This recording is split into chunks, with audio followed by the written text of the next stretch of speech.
Совет ветеранов Тулагина-Кильдямского наследия ведет работу советских времен.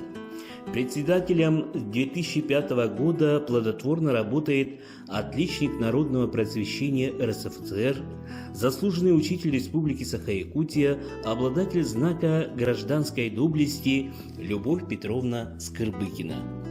Совет ветеранов под ее руководством ведет большую общественную работу. Организовала шефство над всеми ветеранами тыла предприятиями наследия. Проводят встречи со школьниками, ведут уроки мужества. Ежегодно работают 8 кружков для людей пожилого возраста.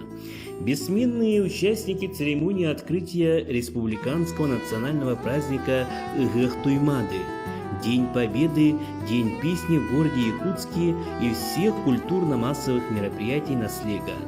Лауреаты, обладатели гран-при международных конкурсов, фестивалей в Монголии, Турции, Китае, города Москва и Сочи.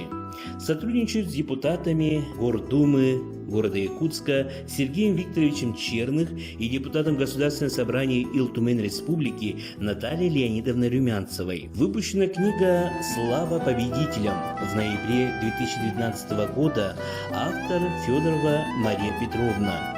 Выпущена вторая книга «Умнуллуват Аттар», посвященная 70-летию Великой Победы. Включены 40 воспоминаний наших ветеранов тыла в книгу «Дети войны» города Якутска. 4 произведения наших земляков-ветеранов тыла включены в книгу «Дети войны долины Туймада».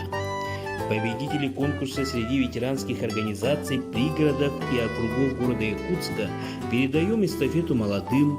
Ветеранское подворье, лучший овощевод, лучший цветовод. Ведется большая работа по увековечиванию имен участников орденоносцев Великой Отечественной войны.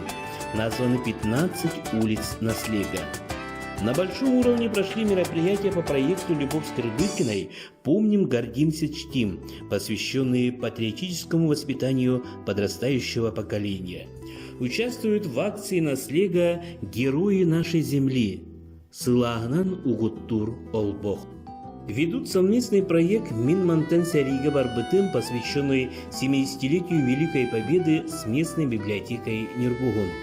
Любовь Петровна защитила проект по народному бюджету на 1 миллион 100 тысяч рублей для строительства сквера «Слава ветеранам», который был торжественно открыт на День города 12 сентября 2015 года. Жители наследия и руководители организаций выражают огромную благодарность всем своим ветеранам за их активную позицию в работе Совета ветеранов, за участие в культурной, спортивной и общественной жизни наследия.